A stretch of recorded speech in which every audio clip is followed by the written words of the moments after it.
Okay guys, jom kita try. Panas. Kambing perap daripada Mills.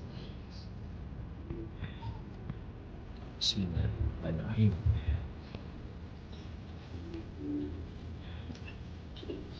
Sedap. Bahagian lem soda ni memang lembut. Tak lihat langsung, sumpah.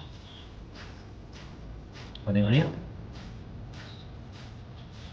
Kalau kita makan kosong pun dah sedap lah, sebab perapan dia memang sedap.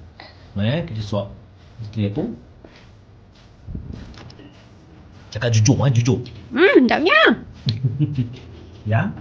Ada lagi tak? Kalau budak-budak Ada lagi tak sayang? ada.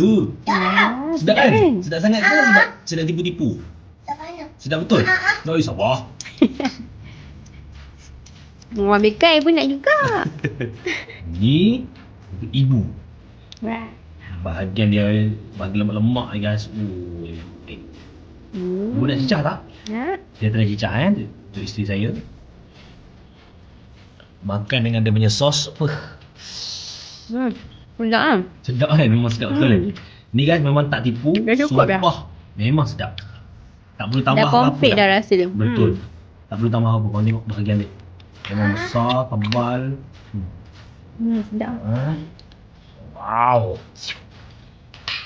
Aku tengok pun terliur.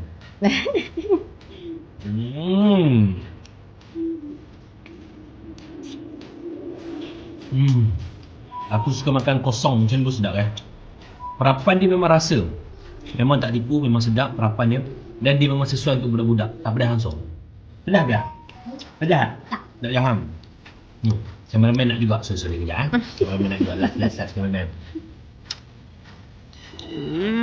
So ibu berapa? Ibu bagi rate per 10. Oh yo. 9 tau. 9 Sudah sedap. 9 nak almost 10 lah sebenarnya. Betul? Boleh bagi 10 pun, memang sedap sangat. 9 per 10 memang sedap. Aku personally memang aku suka makan ni kosong. Nak.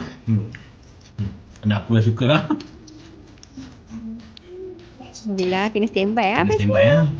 So, isteri aku ajar makan kambing perap kena makan dengan mi sedap. Kita try sikit. Betul lah. Aku pun first time. Betul lah bu. Sedap kan? Sedap. Kita cakap dah. Sedap. So kan, jangan lupa dapatkan Miss kambing perap ni dekat Baik. Bye.